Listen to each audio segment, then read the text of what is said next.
I'm disappointed in President Putin. Very disappointed in him.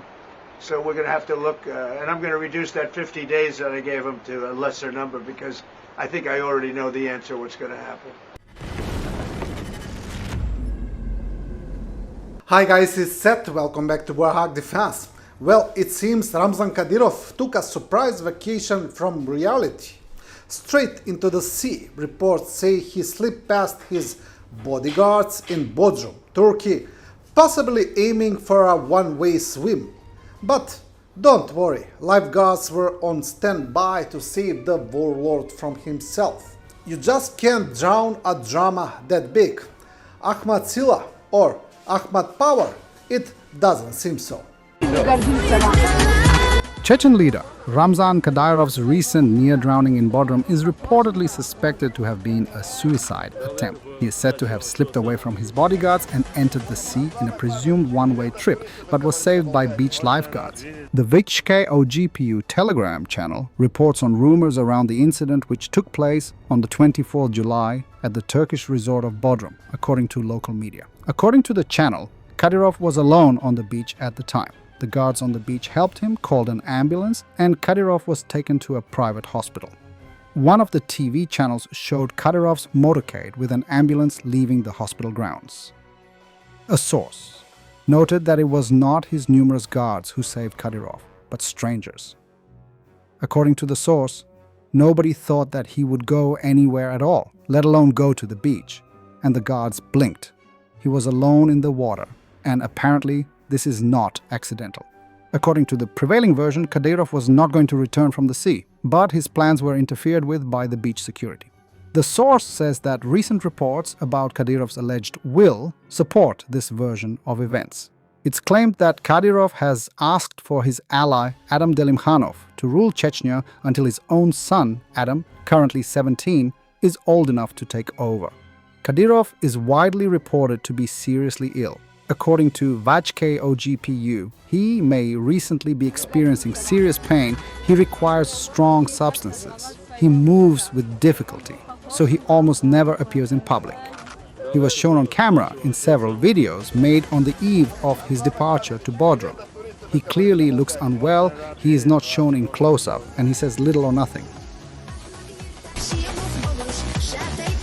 Russian troops lost a significant amount of armored vehicles and artillery during their crossing over a pontoon at the Lyman sector.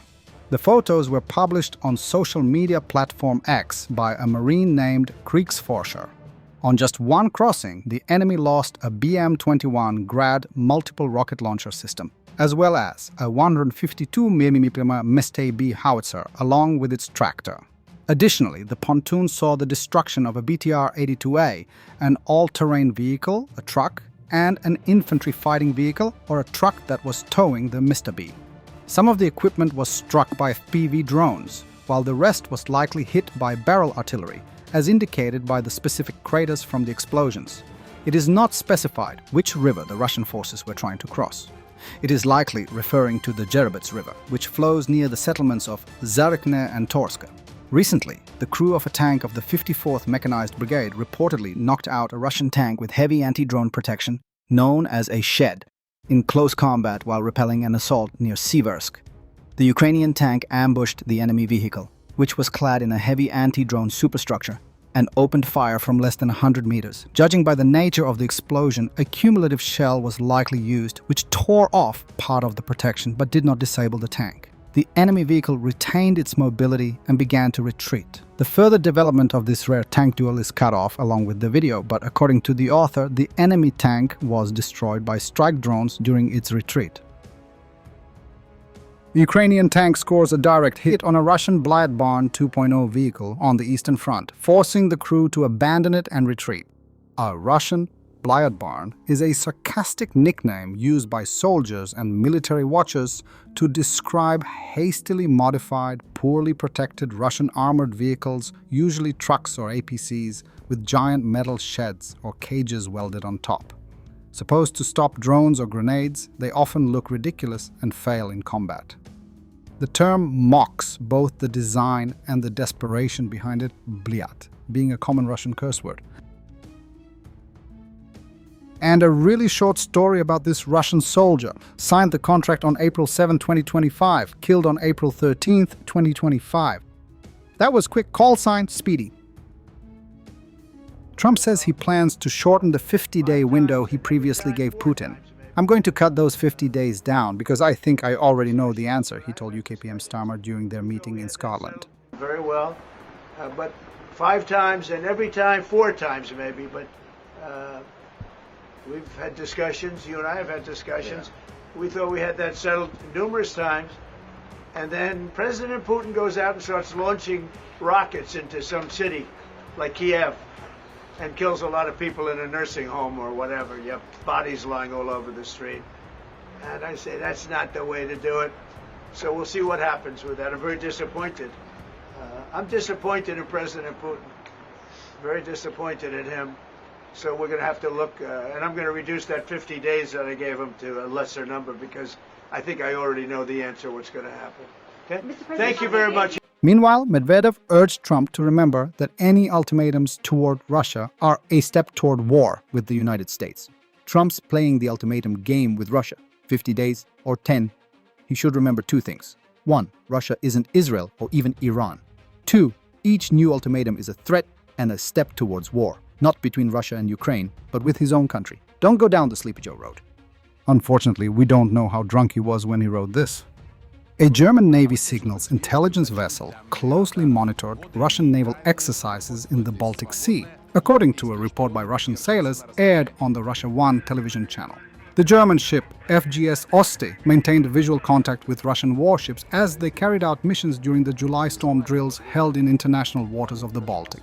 At one point, Oste entered an area designated for live-fire exercises, prompting the crew of the Russian small missile ship Burya Storm to establish communication and request a course adjustment for safety reasons. It is possible that the German signals intelligence vessel was not only directly monitoring the Russian military exercises but also recording the electronic signatures of Russian vessels such as radar frequencies, communication systems, and radio-controlled weaponry.